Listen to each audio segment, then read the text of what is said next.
tapping in. I'm tapping in. I'm tapping in. Thank you for tapping into Your Cuz podcast, man. Y'all know who it is. It's Cuz on the 1 and 2. Thank y'all for tapping in. Man, what's up, man? What's up, YouTube family? What's up, man? Thank y'all for tapping in, man. Y'all already know what it is, man. Make sure y'all like, subscribe, and drop a comment out of this episode, man, because we definitely lit tonight. Listen, man, I got y'all lady back who y'all don't like. Martin brought her back, so I'm gonna bring her back. You feel me? But the first thing I want to say, thank you to all my new subscribers that subscribe to this YouTube channel, man. Thank you for the support and thank you for pulling up on me, man. I love you, man. Y'all already know what it is, man. Thank y'all for tapping into Yo Cuz podcast. Listen, this is what we about to do. We about to bring the lady back who y'all don't like. We about to bring Jazz back. Y'all already know, man. Jazz gonna keep it all the way real because people don't like her. But guess what? It doesn't even matter because I'm about to bring her back to the stage. Y'all already know. Thank y'all for tapping in to Yo Cuz podcast. We lit. Stay focused, y'all, because we lit today. When you're the only member of Congress, you got your own segment on my show. Congresswoman Jasmine Crockett joins us right now, representing the 30th Congressional District in Texas. On Monday, she announced in Dallas that she was running for the United States Senate. A whole lot of folk have been talking. And first of all, let's be real clear. A whole lot of folk been lying, making up a lot of shit. So let's just go right there. But I got to start with this one here because this is where I don't really understand. Hold on, I don't really understand these crazy people. Let me pull this up. So the Republicans. So the site Notice dropped this story like, oh, the Republicans led an AstroTurf campaign to trick Jasmine Crockett to running for the race, and so they had people calling her office to make it sound like people wanted her to run, and they were releasing all of these fake polls to hype her up. So Ryan Graham, okay, a reporter, he tweets this: the NRSC robocalled high-propensity Dems, urged them to call Jasmine Crockett's office, urging her to run for Senate, then connected the caller to the office. The GOP also ran and pushed around polls suggesting she'd win. Crockett then believed the AstroTurf hype and launched her bid. Congresswoman, how would you respond to this? Okay, so first of all, I need everybody to just breathe. I launched on Monday, and we are at Wednesday, and everything has been about me. And I did a longer than normal speech because I knew what all was about to come my way. They were trying to do things to try to keep me out of the race, right? So Governor Abbott was tweeting and saying, if she gets in, she's crazy, and that's good. That's what we want, blah, blah, blah, blah, blah. There were leftists tweeting and was like, well, no, we can't have her in the race because we all know what happened to Kamala. Like, everybody was like, literally like, don't run, don't run, don't run. And then you're like, oh, it's because people called her phone that she decided to run, when I laid out very clearly for people that not only would I not just rely on third-party polls, but that I would actually get my own polling. And I looked at the trends. Now, unless they are paying my pollster, and if they are, I need to know about it. But I have known him for years. And so I know that they're not paying my own pollster. And we were looking at trends. And so there's different things that we look for as it relates to determining whether or not I would get in. And frankly, the most important thing that I wanted to see was my ability to expand the electorate. And that had nothing to do with phone calls. Like, if somebody calls my office, God bless you, I appreciate you. But I didn't get those calls at all. And that was never anything that I even tried to say was a part of my calculus. And if it's true that the Republicans want to see me in November, it would have made sense to release this information after I cleared the primary, not the day after I enter the primary, if it's me that you really want to see in November. Right. And not only that, just again, we saw what happened in Texas. So we knew the Republicans were going to do a racist gerrymander. We also knew this right-wing Supreme Court was going to back them up. So it's not like you didn't have a lot of time to study this. And I would also, and I'll ask you, I would think, this is just me, but I would think that if you were thinking about running for the United States Senate, you'd have looked at the 2024 results when former then Congressman Colin Allred lost by 960,000 votes to Ted Cruz. You would have looked at the 2018 race when Beto O'Rourke lost by 215,000 votes to Ted Cruz. You would have looked at the 2020 race when John Cornyn won by 1.07 million. I would think that you would have also looked at, the fact that African Americans have the largest group of, Texas is the largest group of black voters in any state in the country. You probably also looked at how Trump's support among Latinos has cratered. Some tells me you probably looked at all of that and all of the data before deciding to run. Again, like I've told people, we evaluated trends. So, for instance, as you talk about these previous elections, Beto O'Rourke was getting approximately 65% of the Latino vote. Beto O'Rourke was hitting maybe right there at 90% of African-American votes. And so all of this stuff about, it's got to be a moderate, it's got to be somebody that sounds like a Republican. The person that actually came the closest in the state of Texas, not a moderate. He is a progressive, like Beto is a progressive. So like we can get that out of our head. And what you do when you do stuff like that is you turn off the base. What we saw was Beto turn the base on. Okay.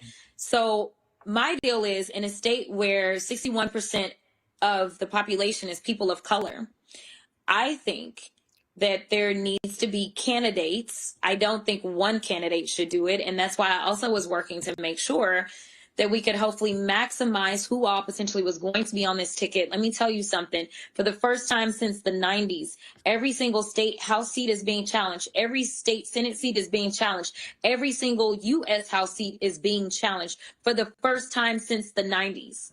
When you're talking about the margins, like what happened with Beto O'Rourke, that in and of itself may make the difference. But also looking at the trends, whether it was other people's polls, which Data for Social Good has a public poll that is out there. Mm-hmm. The people that ran it are definitely not in our SCC. Also, the people at Texas Southern, not in our SCC. They've got a poll. The people at University of Texas, not in our SCC. They've got their own poll as well. And when you look at it, I perform the best with African Americans and Latinos. So with that being said, as well as people that don't have 4-year degrees, these are people that Democrats been losing. We've been losing Latinos, we've been losing Black folk, and we've absolutely been losing those folk that don't have, degrees. I'm performing best with them of our choices.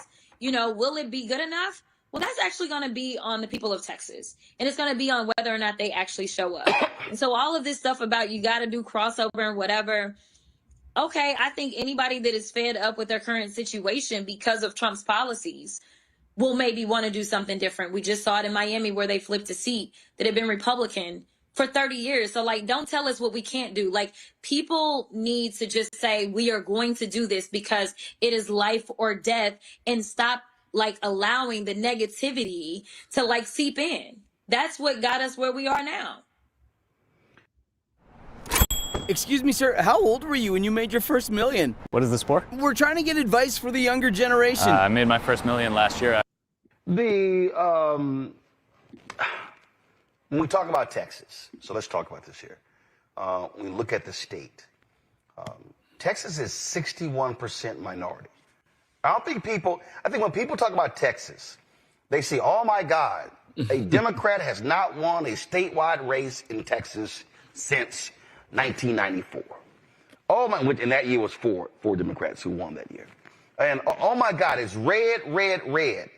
You made the point that Texas is not a red state, it's an unorganized state. 61% of Texas is minority. Yet 61% of the people who vote in Texas are white. You've got 2 million plus eligible but unregistered Latinos in Texas. You've got 254 counties. Democrats pay this more, but county offices only Welcome about to the 80 show. or 81. So when you start looking at when Beto ran against Greg Abbott for governor, 75% of voters 30 and under didn't vote. So when you look at that, is that because, frankly, the money has not been invested to actually do to Texas what happened in Georgia? And what do you hope to do? Granted, the primary is in 3 months. If you win the primary, you got the general in November. How do you put that coalition together and turn those people out? Yeah, I think these are all great points. And as you can imagine, I do well with young people. I don't think that that's in our SEC. Again, this is just kind of real life. So I think there's a couple of things. So as I was also doing analysis, I was also even recruiting further down ballot people to run so that we could hopefully run up the numbers in these counties. Because even if somebody's like, oh, I don't think such and such can win, it's my friend though. And so they'll show up and they'll vote for their friends. And this is what you've got to do when you're trying to get past the margins. But also taking a candidate who already had high name ID. We've never had a candidate, at least that I'm aware of in recent times, that entered the race that had as high a name ID as I have. What that means is that we have been spending a lot of money just to get people to learn somebody's name and then learn about them and decide whether or not they like them. The reality is that people know my name and they know what I'm about. So we don't have to spend our money that way. We can go ahead and actually start getting to the people and saying, yo, it's go time. Are you in? In addition to the fact that I have worked across this entire country on behalf of other candidates because I believe in the team. I believe in democracy. And so I was making phone calls to other states like, yo, I've shown up for y'all. I don't know how many times. I done the Democratic dinners. I done the NAACP dinners. I done all the things. So we're going to need some phone banks. We're going to need, at a very minimum, us to get help.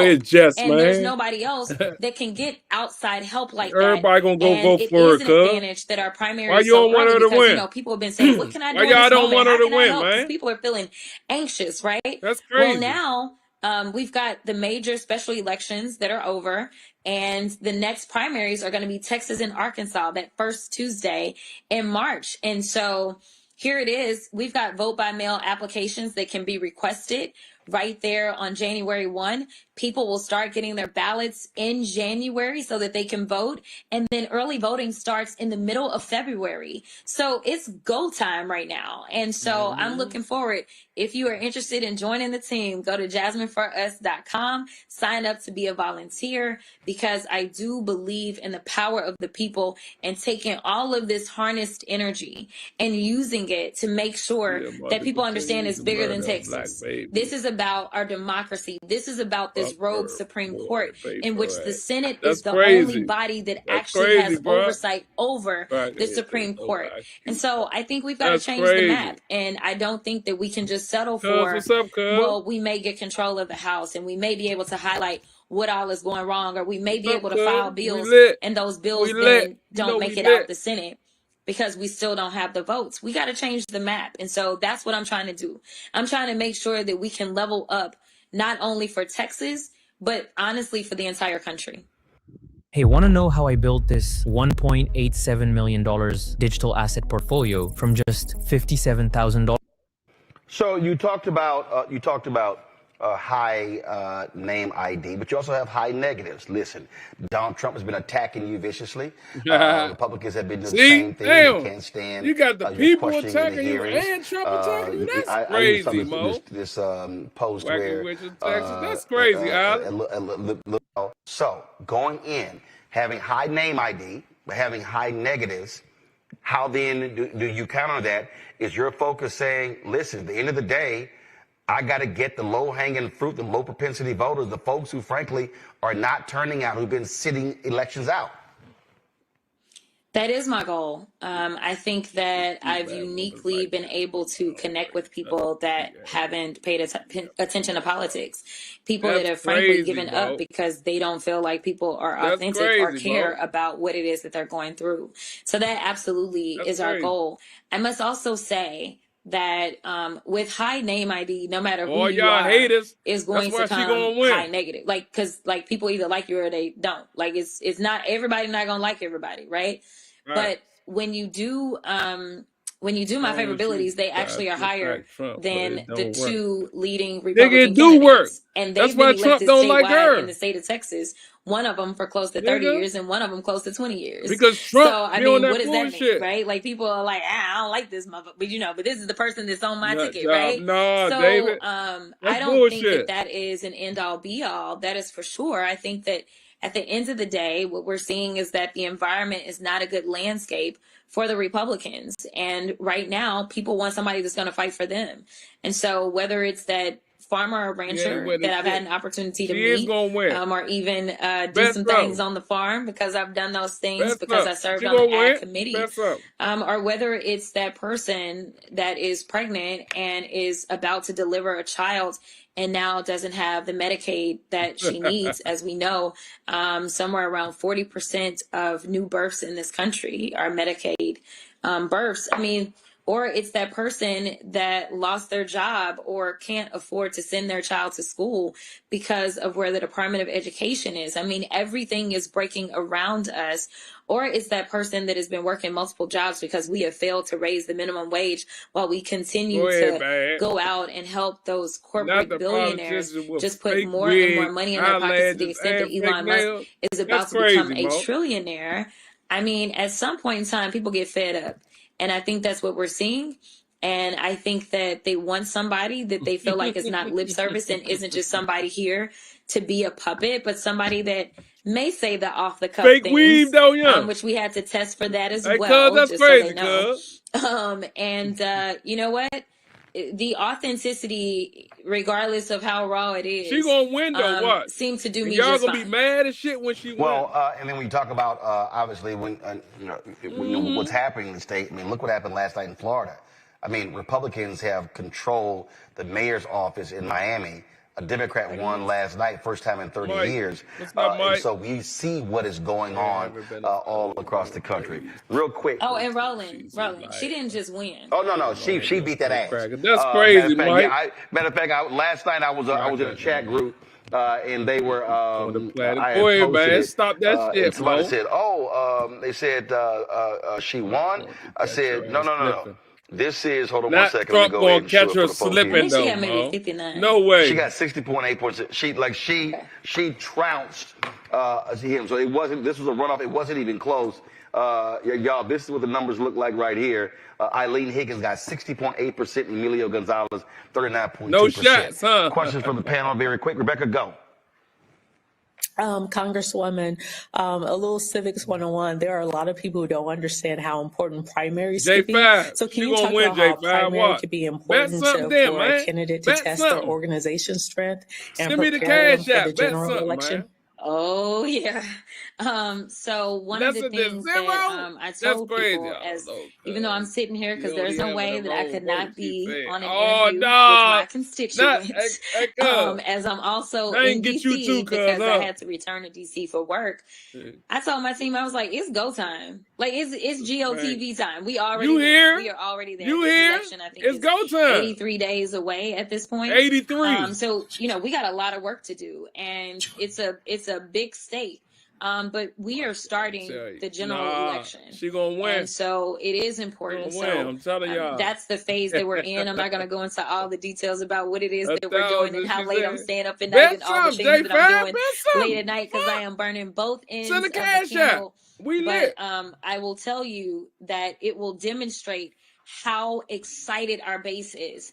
And one of the questions that I asked one of my classmates who's from Florida about the election yesterday, I said, man, go ahead, Mo. I was like, that's what I need. I needed that rolling into the primary. Yes, I need the people like, we got this. Yeah. Like, I need them to feel it. I like her energy. And ultimately, I like her energy. That that there was like this very low voter turnout for the Republicans. And I think that that's another place that we actually may excel. So if we can run up the numbers on our side, and if Republicans either just decide to vote for something better, or if they just decide, never mind, I'm not going to vote because I just can't bring myself to vote for either side. Either way, that works out for us, and we've got to start, especially when there's 19 million registered people. We're talking about a race that will be over in 11 months. So that's a lot of people a month, right? Like that's close to 200,000 people a month that you really need to be trying to meet. Joe. Congresswoman, honored to be able to be on with you and say directly to you, you are a real one. It's great to be on with somebody that Donald Trump is scared of. Here's my question. You hear that? You hear? Are there any campaigns out here over the last several years that you might draw influence from? I know your goal is to expand the base, maybe on some level, build on the things that Beto did right, etc. Are there any ones that you've seen nationwide that say, I think I might take a little bit of this, I think I might take a little bit of this, because those are the types of things that we're doing. I mean, I know nothing as big as Texas. I don't like Trump, cuz. But are you drawing influence? I didn't vote for Trump, cuz. Yeah, you did, cuz. Great question. You like Trump, so these conversations have been so deep and layered, including conversations with Stacey Abrams. I mean, I don't know how you can consider running for the Senate in Texas and not think about Stacey Abrams, won the battle, Mo. Think about John Ossoff, and think about Reverend Warnock, you won the whole and battle, think about kind of what that looked like. And so I will say that she is an invaluable source and resource as it relates to kind of being able to think about this a little differently. Now, Georgia has about 1/3 the population that we have. And when we start to talk about land mass, there is no comparison, but I do think that that is a good launching point. And a lot of things can translate over very well, as well as Beto O'Rourke. Beto is a friend. I've been on the trail for Beto before. And so I think it's going to be integral, because I think if there's any organization that's actually really been done in the state of Texas, it's actually been Beto's camp. We have a new party chair, but he literally just got there. So you know, this is gonna be like all hands on deck, trying to pull it together. And I also am going to be speaking a lot to Jamie Harrison. And Jamie Harrison is a unique person to talk to, because besides being DNC chair, Jamie Harrison former DNC chair candidate, former chair. No, she won't. Yes, she will. Former chair. But yeah, besides being a former DNC chair, he was a candidate for U.S. Senate. And so he hit some pretty historic numbers on his fundraising. And when you're looking at trying to fundraise in the state of Texas, it is approximately $100 million raise. So anyone who's been able to kind of be in this position where people really aren't believing, or maybe not believing enough, they're gonna be Trump. But still is able to kind of fundraise and meet the moment. I think it's important that I talk to him. And then obviously I've had a number of conversations with Colin Allred, but he is the person that ran this race most recently. And so talking to him, number one, he also was able to hit that $100 million mark. So again, if you've not donated, please go to jasmineforus.com. But he's been able to hit that $100 million mark. And so, you know, kind of listening to him about what it is that he thinks he did right, what it is that he thinks may have been some of his challenges. But no, we're not leaving it just to kind of our own. We are having lots of conversations, and I must say, I am really excited about this particular race in this moment, because you never know. Some of the best shit political minds, you feel me? Shit coming happens from now. all spaces are like, whatever you need, we got you. So and I just think that that's a lot of that goodwill that's coming back from having worked on the presidential campaign, both for President Biden as well as Vice President Harris. The FCC under Brendan Carr is considering the Nexstar-Tegna merger, a deal that risks handing... Kelly. Sure. First and foremost, I absolutely you're gonna be the president. And I've been following your career for a while. I've been in the same rooms as you, panels and things, but I digress. I just wanted to say it's an honor to be in your presence once again. I just wanted to point out that people are forgetting that you are a public defender and you understand the law, you understand the stakes, and you understand exactly who has been harmed by this administration and beyond. But I also want to point out that, or at least can you talk about how your campaign isn't just anti-Trump, how it is bigger than this administration, and how it is really recalibrating what needs to happen in this country for us to progress and move forward. Because personally, my concern about any campaign that the Dems are going to be running this term are the purist Democrats, so to speak, somewhat single issue voters on those topics that don't need to be named on this show, but I'm sure you know what they are, that have impeded progress in this party simply because of disagreements and splitting hairs and frankly ignoring nuance for the sake of being a purist in your ideology. Can you expound upon that? Yeah, so there's a couple of things about that. Number one, I think that it is important to have unity. One of the considerations that I thought about, because people were starting because they were scared because the poll numbers for this primary are quite stunning. So people were really scared about me entering this race, and so they really started with some very negative. We'll see. And they started some disinformation. You said 83 days. Just flat out just started lying, to be perfectly honest. You said 83 days. I fully anticipated that I would be attacked from the left and the right, and at the end of the day, I just want to serve.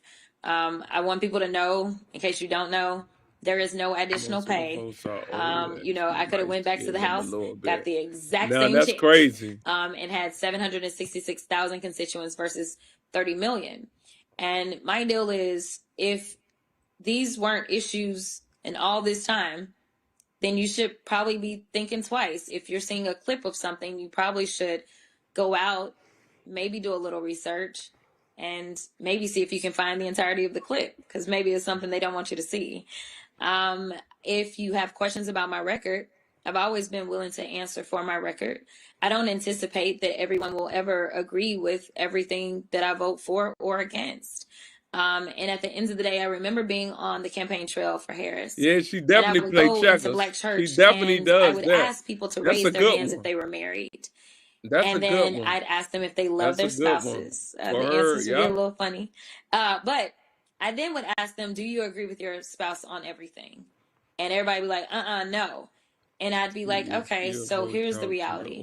I'm giving you permission to disagree. In fact, that is part of what makes the fabric of this country, is the idea that we can disagree.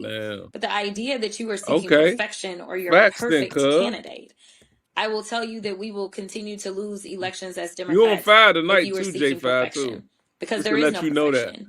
And I will tell you that the Republicans have figured out how to gaslight us, and have figured out that they can divide us by setting, for some, an impossible standard. And at the same time, they will accept all faults of their candidate so long as it's on their side.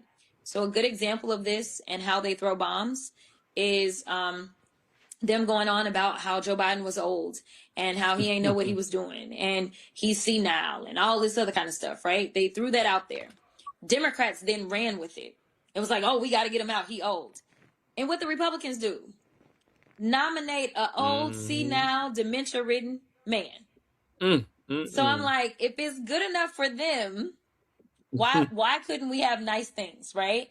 So I just want people to recognize when they're being distracted. If somebody is not talking about what matters most in this election, which is affordability, and how they are going to make it possible for you to build generational wealth, because they are going to make it possible to actually get policies passed so that you can actually buy a home and pass something down. If they're not going to make it possible for you to be able to send your kid to school without taking 50 million loans out. If they're not going to talk about how it is that you're going to go from being paycheck to paycheck.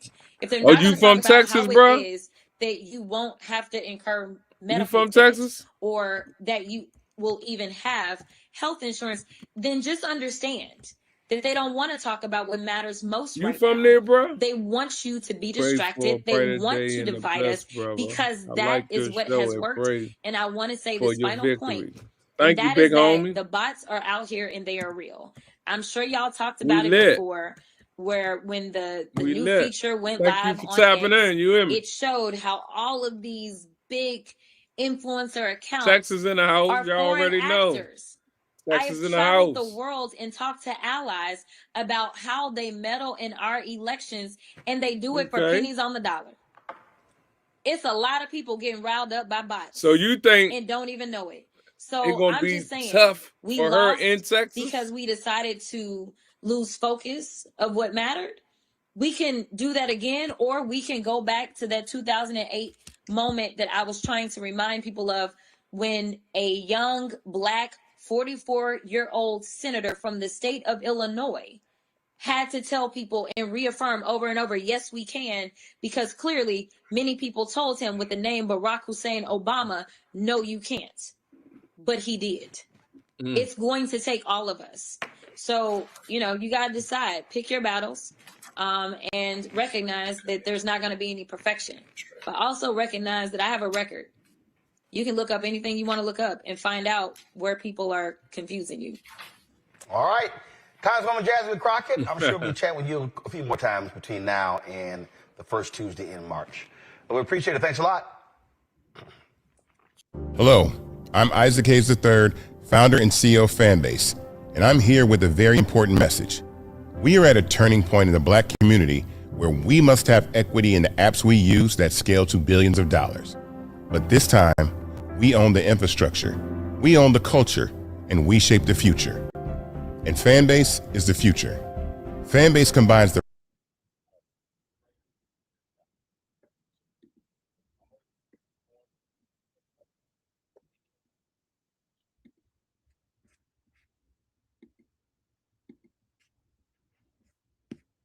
Place with ice.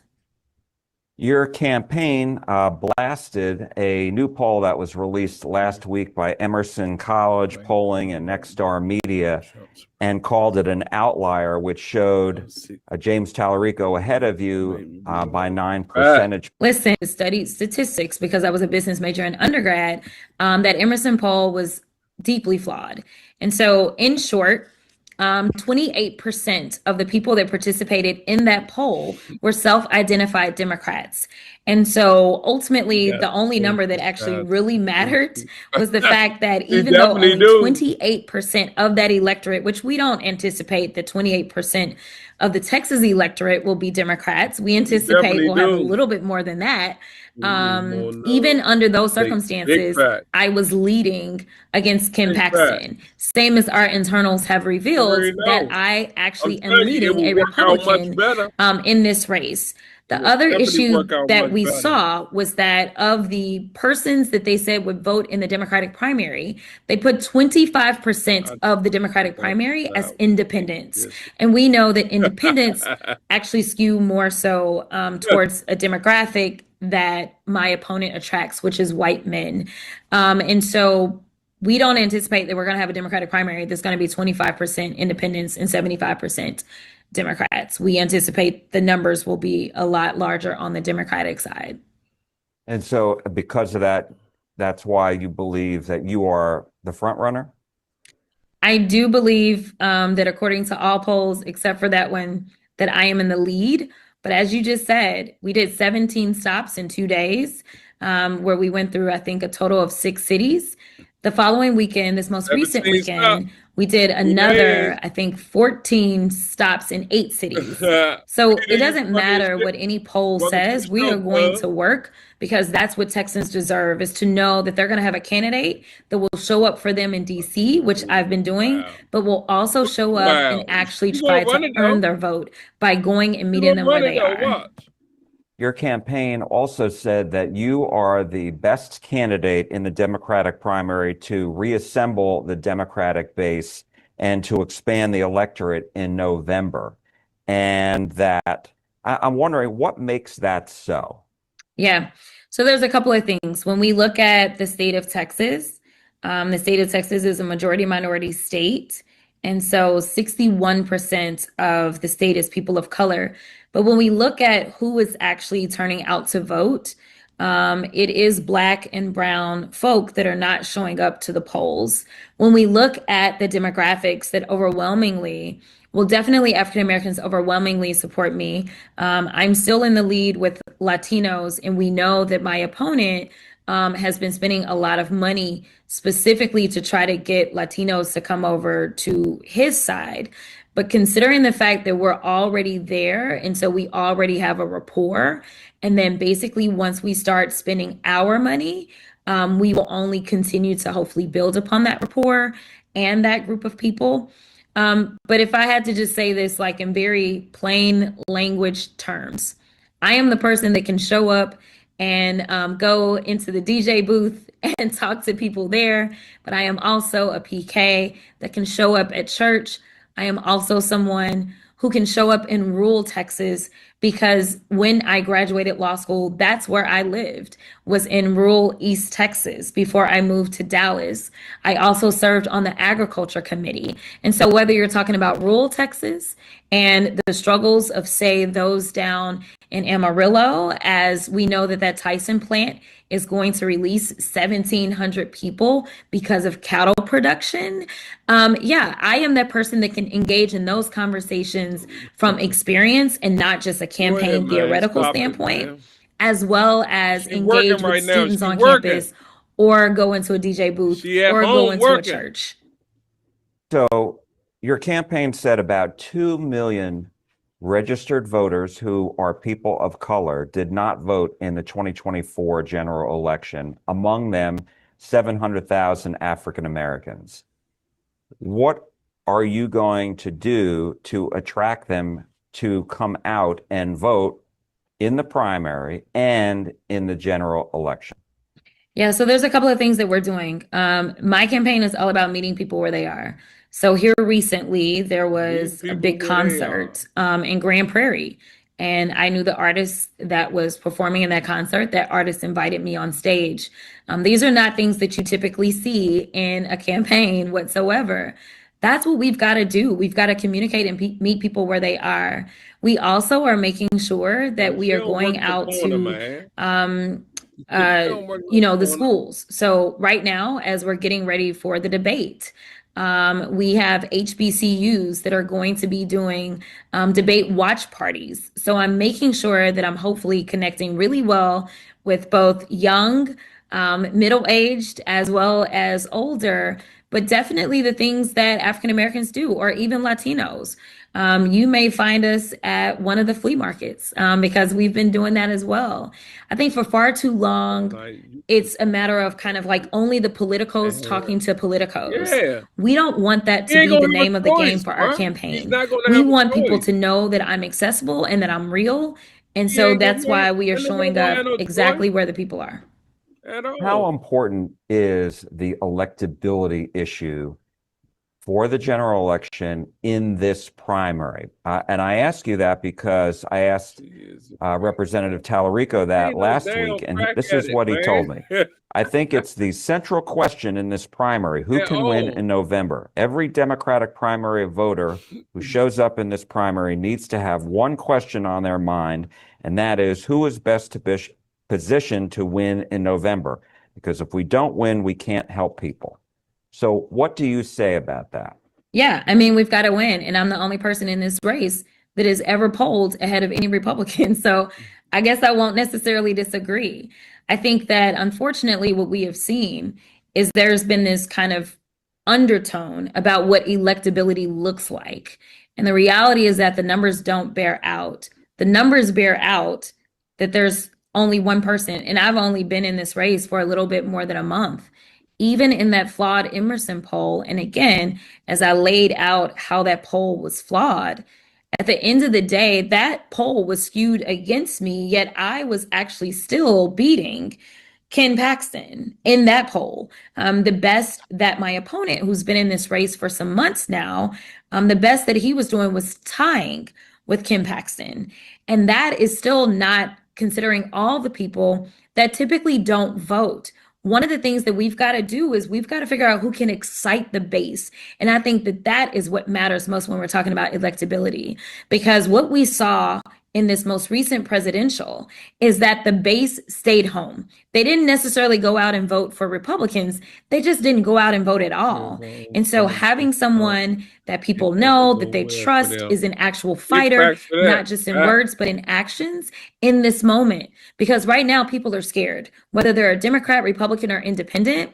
They want somebody that they know will not fold on the federal level. That's why we have a record number of both Republicans and Democrats that are now deciding to retire. We've got people that have been in politics for a very long time, but are really struggling to find their footing in this type of environment, which I am uniquely qualified to deal with. You brought up the debate, which you are going to be having with Tallarico on Saturday. My question to you is, why should Democratic primary voters select you over him? Yeah, so I think, number one, if we talk about experience, there's only one person in this race that has both state and federal experience, and that's me. But more importantly, it's a federal position. And so I think federal experience should be paramount. Again, so many people in our base are so upset and they keep asking questions like, well, what are y'all doing? What are you going to do? I think it is important to have somebody that you know exactly who they will be on the federal level, because there's been a lot of people that have thought that someone was going to be a certain thing on the federal level and they've been disappointed. Mind you, Mr. Fetterman is one of those types of people. People have been very disappointed with him. And I'm not saying that that would necessarily be the case with James Tallarico. What I'm saying is that people don't know. You know exactly what you're going to get with me. The final point that I'll say is that it is really important, in my opinion, to think about who is going to be able to go up against whoever is going to make it out of the Republican primary. And we have two people that are trained attorneys that are leading the polls right now. And frankly, these persons, at least the current senator, has engaged in so much back and forth when it comes down to, say, confirming some of the judiciary and that kind of stuff. And we know that Ken Paxton also, as the Attorney General, has engaged in a lot of these legal maneuvers. I think that we need somebody that is going to be very solid on the Constitution and what is unconstitutional, and be able to confront them not only in words, but be able to have the credentials to back them up, because that is going to be part of the fight when we get to the general election, is to talk about how unconstitutional and lawless this administration has been. And well, it's easy to kind of say what somebody tells you to say, but it's a little different when you've actually been engaged in that work. And finally, it is the U.S. Senate is the only body that actually has oversight over this Supreme Court. And I think having a trained attorney in that space would benefit Texas the most. I want to ask you about a controversial statement that you've been asked about on the campaign trail. These are remarks you made to Vanity Fair in 2024, describing the way that some Latinos spoke about a tough illegal immigration policy. You called it the slave mentality, and you said, quote, "It's basically like, I fought to get here, but I left y'all where I left y'all, and I don't want no more of y'all to come here." So what was your thought back then, and what is your message now when you are asked about this? And some people may have taken offense to this.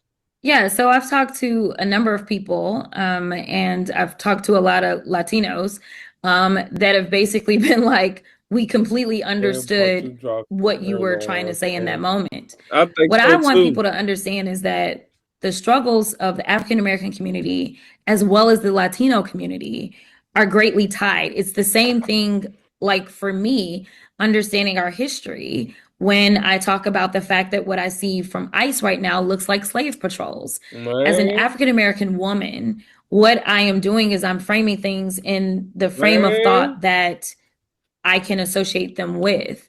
And honestly, I think that there's more that unites Latinos and African Americans than divides us.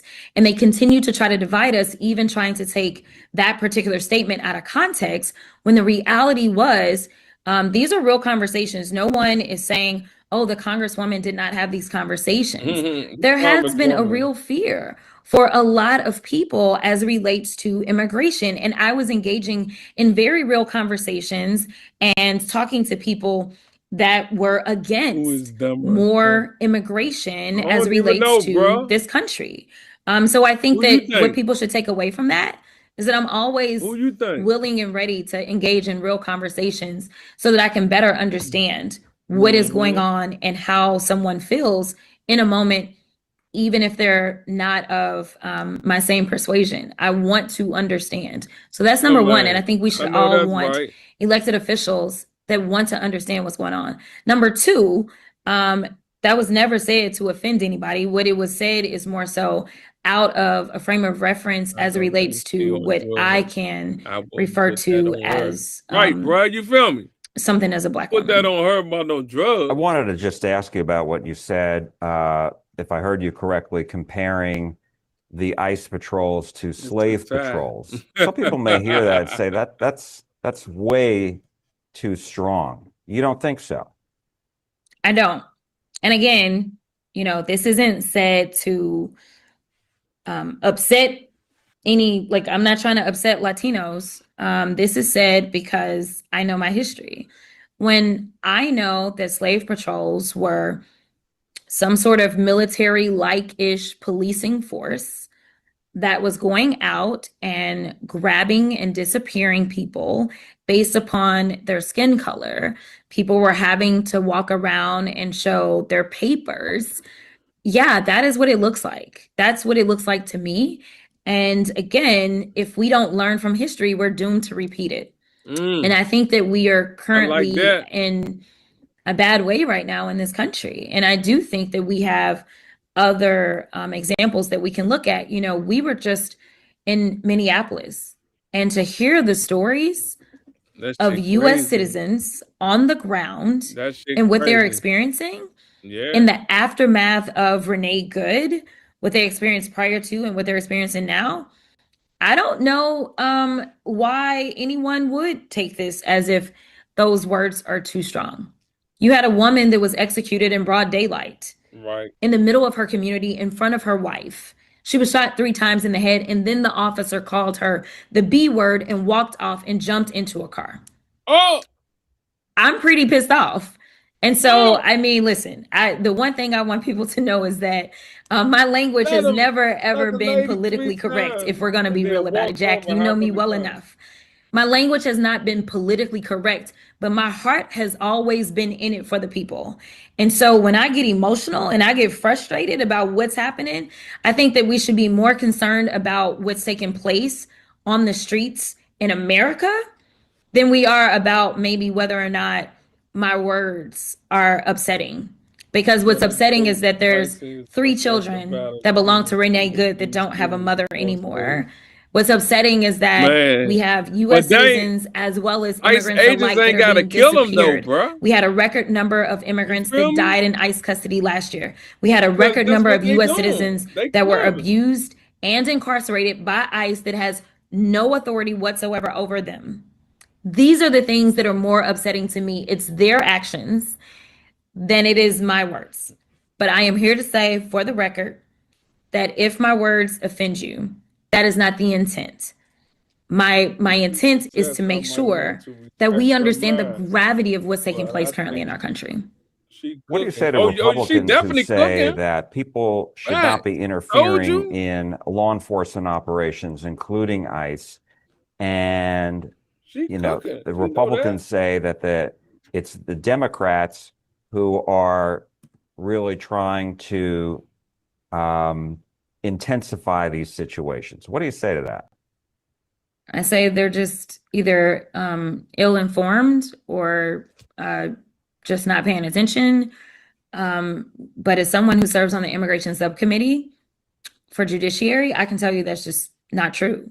I mean, we have constitutional rights. Now, if you believe in the Second Amendment, I need you to believe in the amendment that came before that, the first. Right? And we have people that are exercising their First Amendment rights. They have the right to protest. They have the right to engage in, as of right now, they're making threats against Don Lemon, a journalist, I mean, that is freedom of press, right? So they have the rights to do these things. And so this idea of interference, that's not what it is. And as someone who's practiced law, I can tell you that, yeah, interfering with any police duties is typically unlawful on the state and the federal level. But defining something as interference isn't just what you subjectively believe. Interference isn't I'm blowing my horn. Interference isn't I'm recording you. In fact, there is a constitutional right to record law enforcement. They can do that, right? Interference is literally I am trying to arrest somebody and then I'm standing between them. It is not just because you're hurting my feelings or you're hurting my ears. That's not interference. And that is one of the problems that we have right now is that they want to say that they are interfering with their duties. In fact, when we look at the execution of Renee Good, she literally was told by her wife to drive and she turned her wheel away from the officer and was trying to drive.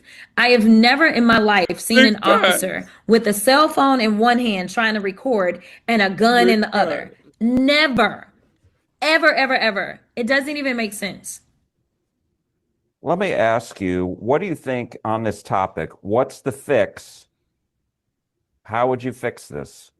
So first of all, I do have a Clear ID Act, a bill that I filed a while ago. This was about making sure that the officers were required to unmask. We know that there is an emboldening of these actors when they can do it and no one knows who they are. So that's number one. Number two, I also have another piece of legislation that I've been working on with Rokana. And that particular piece of legislation requires body cam. That particular piece of legislation also requires taking the mask off, as well as an independent commission to oversee and look over any of these situations in which ICE officers are involved in use of force. It has some other provisions in there, but long story short, we need bills. That's great. But more importantly, we need enforcement. And right now, that's actually what we're missing. We know, and I'm working on a bill right now because we know that right after Renee Good was killed, the locals wanted to do a joint investigation about what took place. The federal government decided that it did not want to work with the local government to investigate. We've got to change that. No one is trusting this federal government right now. It is definitely not looking like transparency. And we need to make sure that no matter what, if you're saying that, hey, what I did was right, it was justified, then okay, let the investigations take place. But it looks like it doesn't pass the smell test. When you say, no, we don't want to do that. We're not going to run a dual investigation. In fact, we are going to investigate the widow instead because we believe she's a domestic terrorist. Like, that's where we are. I did want to ask one other topic before I let you go, and I appreciate your time. Going back to a campaign issue, as you saw, Attorney General Ken Paxton's campaign put out an ad. It was AI. It was showing you dancing with Senator Cornyn. Let me see and this. Using your quote that you have a dance partner That's why in Congress. I don't like AI. What was your reaction to that? AI get you 100 years. That was actually John Cornyn's quote. That was not my quote. Okay. But it was in a profile done with the Texas Tribune about me. Listen, I mean, if I just look at the actual substance of what he was trying to say, I think this is why our country is in crisis right now. The reality is that it hurts John Cornyn in his primary, that he has worked with one of his Congress members to get things done on behalf of Texans. That's a problem. Now, this doesn't impact me in my primary whatsoever. No one believes that it's a bad idea that I have worked on fentanyl legislation with Senator Cornyn or food security bills with Senator Cornyn. Like, they don't believe that, or that we got the Grant Transparency Act signed into law by President Joe Biden together. Like, no one thinks that it's a problem from my side, but the other side does not want to govern. And I think that that's really should be the big takeaway. I know that we have a lot of concerns about AI and, you know, how AI will play out in campaigns and whether or not we should be using it. Besides all of that, what he was trying to get to is that we have worked together in a bipartisan way. And I think people should be alarmed that in the Republican Party of today, working across the aisle to fix things for Texans is a slam against you. All right, we will leave it there. Democratic Congresswoman and U.S. Senate candidate Jasmine Crockett of Dallas, thank you so much. We appreciate it. Thank you.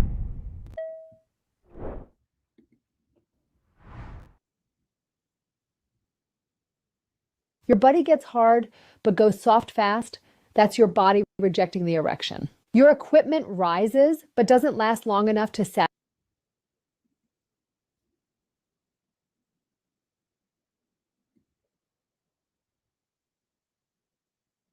For them to redraw the congressional lines. And who are they targeting? 4 Democrats. They're targeting Congressman Al Green, Congressman Mark Vesey, Congresswoman Jasmine Crockett, Congresswoman Sylvia Garcia. Now, the issue, though, is understand for next year because of their awful policies. So they want to shore up support by picking off the seats there. Now let me unpack why this is important.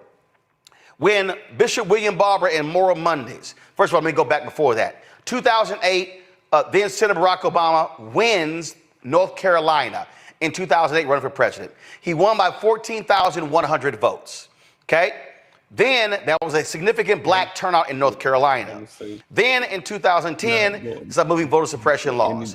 Then they were able to take control of the North Carolina Supreme Court. They outlawed racial gerrymandering and political gerrymandering. So North Carolina went from 10 Republicans, 3 Democrats, to 7 Republicans, 7 Democrats. Wisconsin, same thing.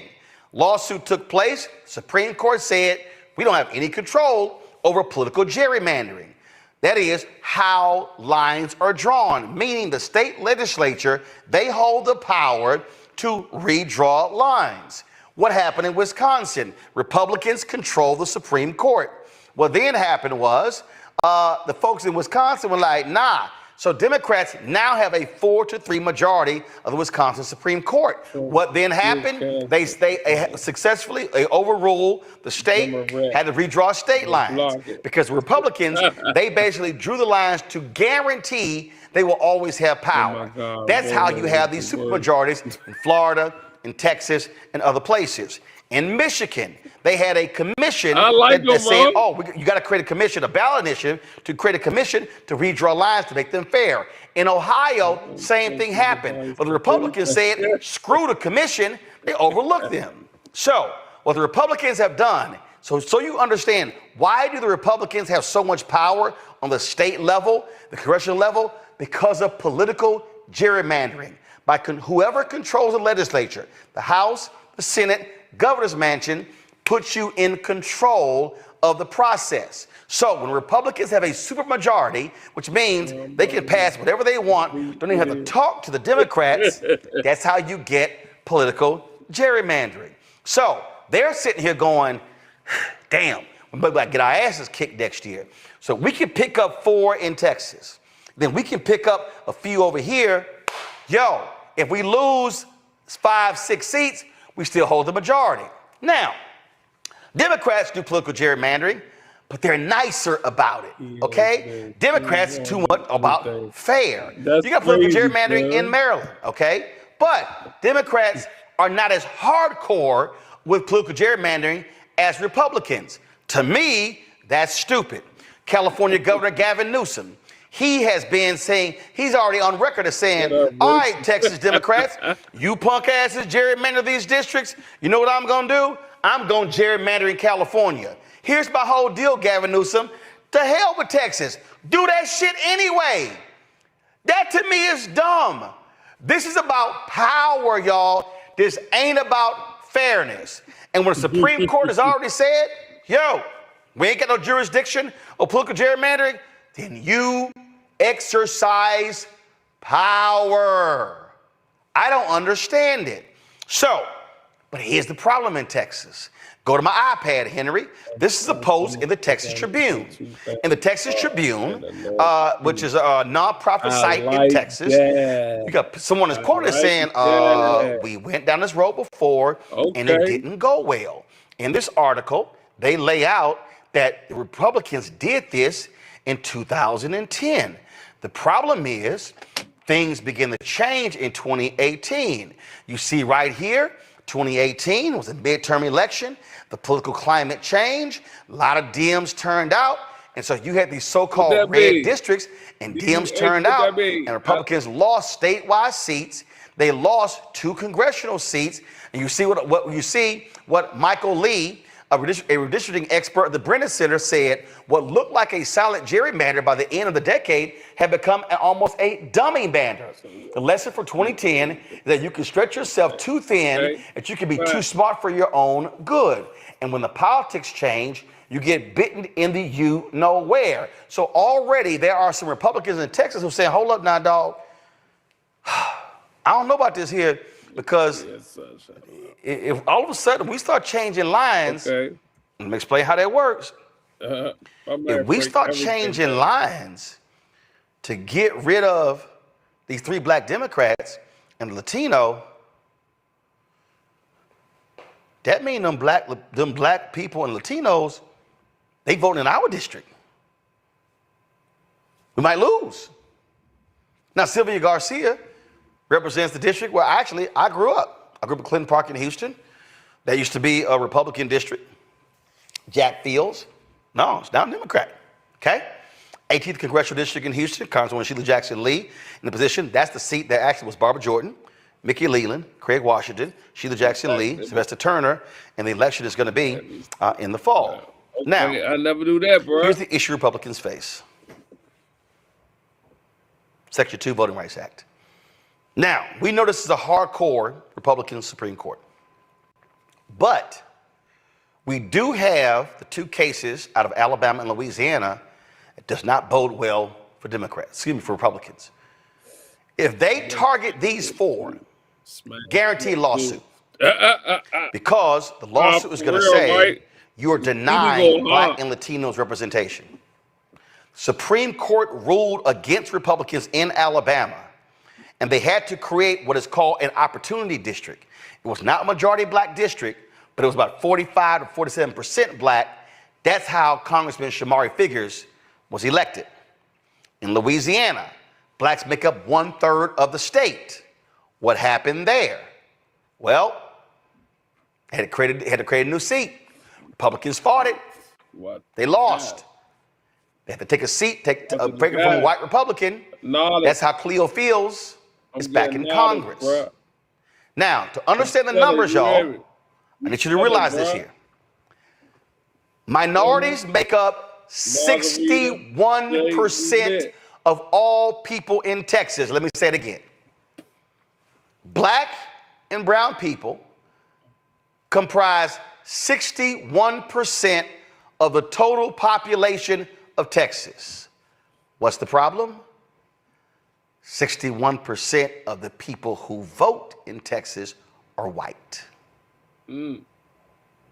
Second, Texas has the largest number of eligible black voters of any state in America. Hey, that goes back, y'all. Slavery. Your own man. And even after slavery, if you don't believe black folks were moving there. So when you look at the population of Texas, the black population kept increasing. Now today, you see the numbers. Whatever you say. Legally, what's going to happen? White Republicans do this, they're getting sued. And the argument is going to be, you are depriving African Americans in Houston, Dallas, their own representatives in Congress. These white Republicans think, oh, Supreme Court's on our side. Greg, the issue they're going to have is, and again, I have no trust in these 6 folks on the Supreme Court at all.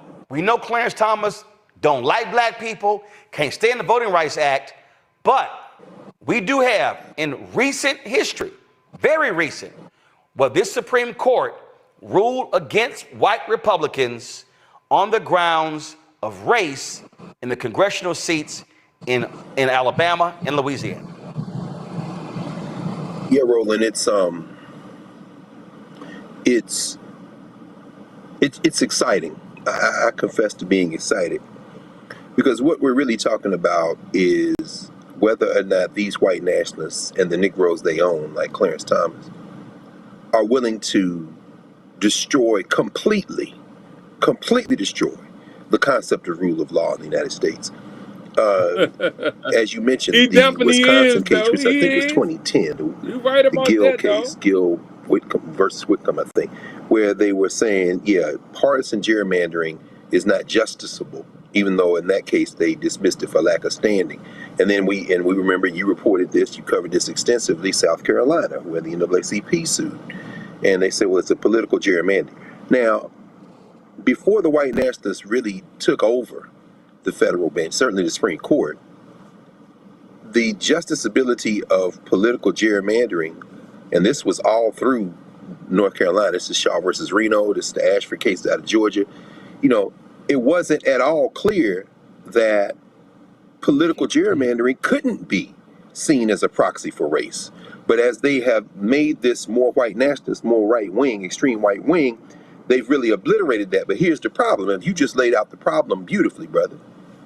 There is no majority, and there's no minority. They're all minorities in Texas. African people, whether they speak Spanish or English, indigenous folk, and Mexican Americans are, and white people, all minorities in Texas. The demographic time bomb that is ticking in the United States of America is ticking loudest in Texas. There's only so many squiggly lines you can draw before you simply can't draw yourself into continued political domination. So what the courts have done, and you saw this in Alabama, as you say, with the good brother Shamari Figures, you saw it in Louisiana, where they don't have just one with Brother Cleo Fields, but two black congressional districts. And when they went to the court this summer, the court ruled a couple of weeks ago that the Louisiana versus Calais case, they rescheduled oral arguments for the next term, for the fall. That's important because the maps that are drawn in Louisiana will stay in place. And as you said, as soon as they try this damn punk-ass governor of Texas tries this with this special session, they're going to go to court, and this won't affect the upcoming election cycle. They're going to have to go through the courts. Well, the bottom line is this. Just like holding back the sea with your hands, you can't hold back the demographics. This is for the white nationalists who hate watch. You're finished. And no matter how many times you draw these squiggly lines, we're going to go to court, and what the courts have to decide is whether or not they are going to sacrifice the concept of rule of law on the altar of continuing white supremacy. If they do that, all bets are off. And at that point, yeah, the gloves are completely off. And even the timid people like the governor of California, now you just go for broke. And I'm not sure that the country can survive that. Yeah, and to me, Reese, that's where California, New York State, where Democrats are held power, you exercise power. You say, y'all want to play that game? Because here's the deal. Republicans have done it in Florida, Alabama, Mississippi, Louisiana, Tennessee. In Tennessee, they despise the fact that Democrats, that Nashville and Memphis are Democratic cities. So they said, you know what, Nashville, we got your ass. They cut, there were two Democrats in Tennessee in the Congressional District, Nashville and Memphis. They split Nashville into 4 congressional districts. So Nashville no longer has a member of Congress. It's split into 4 different districts that guaranteed a Republican winning. They took away one of those seats. And so folk have to understand that's how Republicans have played hardball. Democrats still going, oh, we are nice and fuzzy. No, I think we just believe in fairness and what's right and what's power. Democrats operate under, oh no, I don't want anybody to say anything, so let me just preemptively surrender, or let me just water stuff down. And that's why people are very much disillusioned with the Democratic Party. Obviously, they are far superior in terms of their policy and their governance, but they just don't have that killer instinct that Republicans do. And unfortunately, Republicans only use their killer instinct to the detriment of the American people. Whereas the Democrats want to make American life better, but they're too fucking scared to do it. We don't But here's the thing. everyone. Republicans are making sure that they can stay in power as long as they can, as long as they need to, without actually having to earn the votes. They can cheat their way to it, but it's going to become increasingly difficult because if you look at the balance of the House right now, 1,700 votes before several Democrats died, unfortunately, but 1,700 votes gave the Republicans the House majority. That was it across 3 districts. There are 10 districts where the margin was under 1%. And so this is a very, very close race. If you even look at massive turnout, Republicans won the popular vote in 2024. They haven't done that in a while, but gerrymandering had helped them out. And so this is going to depend, in terms of 2026, is going to depend on if people wake the fuck up, if they finally hold Republicans accountable, and if they will finally wake up to the truth instead of all this disinformation that permeates and creates this alternative reality and make Republicans pay for what they've done. Republicans paid for that final push to repeal Obamacare when Donald Trump was president in 2018, and they got wiped out. We'll see if that happens again in 2026, but I'm still not seeing enough energy and enough attention from people at the shitstorm that is currently here, and it's going to get even worse. You know, Greg, we spend an inordinate amount of time trying to get people watching our social media explaining why voting matters. And you got these simple Simons. And I ain't gonna give them no attention by saying their names, because they trash, they ain't worth shit. Go ahead, Mo. And they love talking shit, they love complaining, they love talking about what Democrats ain't done this, Democrats ain't done that, they ain't done this, done that. And they frankly are ops, and paid or not, and they're responsible for driving down the black vote. Here we go to my iPad. I need people to understand this here. Y'all look at the data right here. Based on data from 2022, Texas had the largest number of eligible black voters in the United States, with 2.9 million people. In recent statewide elections, 2020 and 2022, black voters constituted about 12% of the total votes in Texas. Now, let me explain why that's actually misleading, or why those two go together. So you have the most eligible voters in Texas. What I keep saying, Greg, is we're not maximizing our vote. No. I'm not interested in, oh, well, we were 12% of the vote. Yeah, but what was our number? Could we have been 15% of the vote, 18% of the vote, 20% of the vote? That's what I'm saying. If we actually I don't like AI neither. I don't maximize like AI. our numbers. I think AI I'm always saying that the target goal I have is 70. I know people say, man, bro, come on, bro, that's real high. But I'm very serious. Because actually, we're over 3 million now. So let's just say 3 million. If our target goal is 70%, that means that of the 3 million voters, 2.1 million votes. The FCC under Brendan Carr is considering the next Tegna merger, a deal that risks handing liberals even more. That changes elections. And so if the Republicans try this game, we maximize our vote, we can wipe several of their asses out. Absolutely. So what I keep saying to black people, whether it's Texas, whether it's Louisiana, whether it's North Carolina and the Black Belt, whether it's South Carolina, and yes, whether it's Florida, you cannot bitch and moan about what we're not getting. supremacists. This isn't even about politics alone. This is the politics of white supremacy.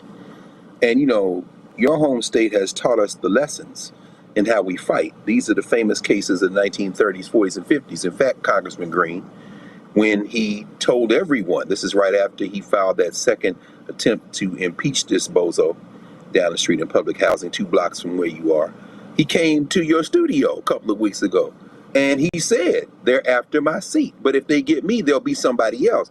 It's important. And he evoked the Nixon versus Condon case, of course, there in Houston, the dentist there who's memorialized at the African American library at the old Gregory School.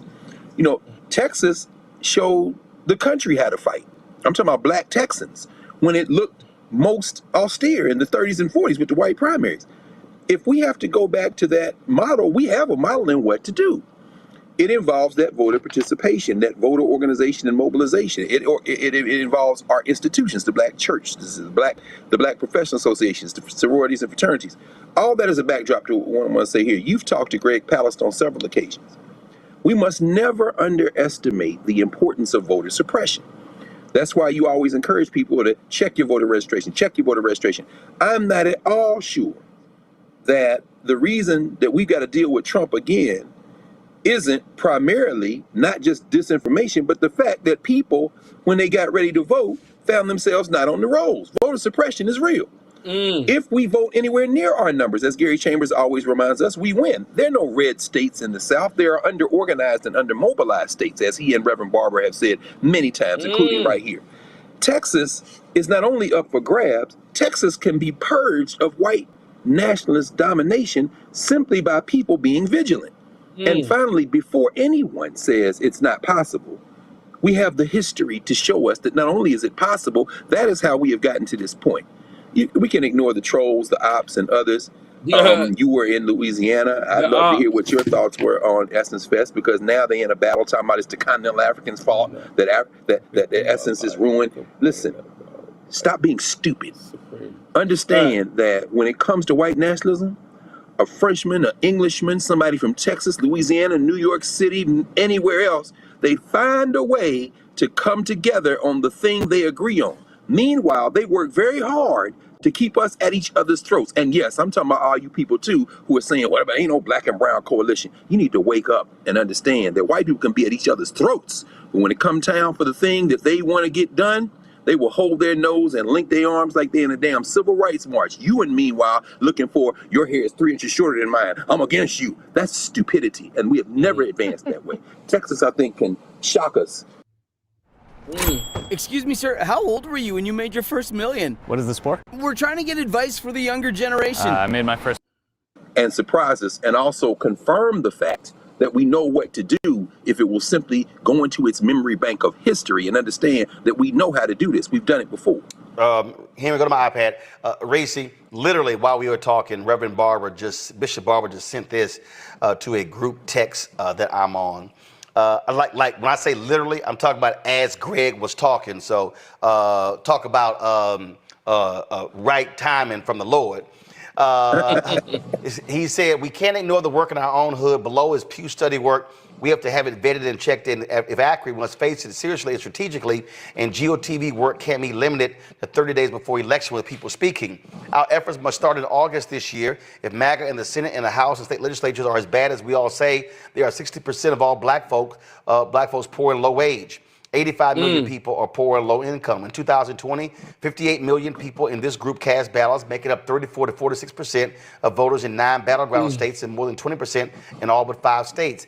Black voters represented 13.2% of all eligible voters. We can't win alone. We have to build coalitions around an agenda. As of 2022, about half of black eligible voters live in one of 8 states. Texas is the largest number with 2.9 million, followed by Georgia and Florida, 2.6 million each. Rounding out the top 8 are New York, 2.4 million, California, 2 million, North Carolina, 1.8 million. And in my state, North Carolina, 990,000 black people didn't vote, and Trump won the state. That's black crazy. up, not just top down. In the 2024 presidential election, the turnout rate for black voters was 59.6%. According to USA Facts, it was a 3 percentage point decline in 2024 compared to 2020. This is part of a broader trend. Trump nearly doubled his support among black voters from between 2020 and 2024. 8% voted for him in 2020, 15% last year. 83% of black voters back Harris. But, Reese, this is the key right here. This is the critical key. I keep telling y'all. Look at that last line. 41% of eligible black voters did not participate. Damn. Well, we can make the difference. We have the capacity. We're not even talking about registering new voters. With the people that are already registered to vote, yes, there's voter suppression, but there are people with valid registrations that can't get their ass out and vote, no matter how much we beg and plead. Now, I think that the Democratic Party underinvests in black voters. They wait too long to swoop on in and say, hey, y'all, how y'all doing? What's that, big head? But the fucking reality is, can we vote offensively ever? Do we always gotta wait until it's a pandemic and we dropping like flies? Or now that this big, beautiful bill has passed and millions of people are gonna be knocked off of SNAP and off of Medicaid and are gonna lose their homes because Section 8 benefits are going away, and then we're like, oh shit, we gotta get out and vote. Can we maintain some of the gains that we make? Because that was what was on the ballot, in addition to our citizenship. We have to start taking some accountability about the capacity that we have that we are not exercising, regardless of the capacity that we are exercising that they're trying to take away. We don't even exercise all this shit over here. And then we wonder why we live in Republican trifecta states, but then have the nerve to say, well, Democratic Party never done shit for me. When the last time you had a Democratic Party leader in your state? Where is the Republican governor, Republican leader of their legislature, Republican mayor? When's the last time you even had a Democrat in charge? So we have to start waking up. I see so much, and Dr. Carr, you talked about it, some of the diaspora wars. We don't need a coalition. They over there. Okay, well, shit, if we're going to be by ourselves, can we rise the fuck up in the positions that we have with the capacity that we have? Since we don't need nobody, we ain't got nothing for nobody else. We ain't even got shit for our own damn selves.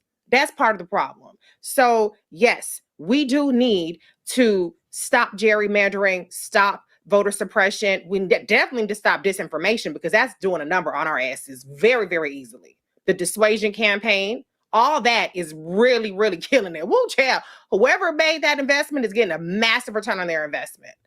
But if we ever just exercise our capacity, Roland, I don't even think 70% should be that unachievable. Look at what white evangelicals vote at. Look at what other groups vote at. That's not even a massive number. Look at other countries where people vote 80 something, 90%. Can you believe that this guy in this picture is me? I didn't realize how bad my hair loss was until I've seen the transformation. That shouldn't even be asking too much. So the bar is in hell, and we still can't even do that much. And then we look around and wonder why shit is fucked up. I would love for us to be able to say that the white folks is going to wake up one day, because I'm tired of being a black woman, 92% shouldering shit. 87% black men shouldering shit. But in the meantime, in between time, what are we going to do about it? Bishop Barber's absolutely right. Which is why I have been saying, start now. In what I always say, educate, enlighten, inform. Educate, enlighten, inform. Hello, I'm Isaac Hayes III, founder and Listen, man, I'm tapping in. Thank y'all for tapping in tonight, man. Like I say, thanks to all the new subscribers. Thank you for all my YouTube family, man, for tapping in with me tonight. Y'all already know. But y'all know shit about to get real in Texas. Y'all already know that shit about to get real in Texas. She's a black woman. Stop hating, man. And make sure y'all subscribe, like, and drop a comment out of this episode. I'll see y'all tomorrow.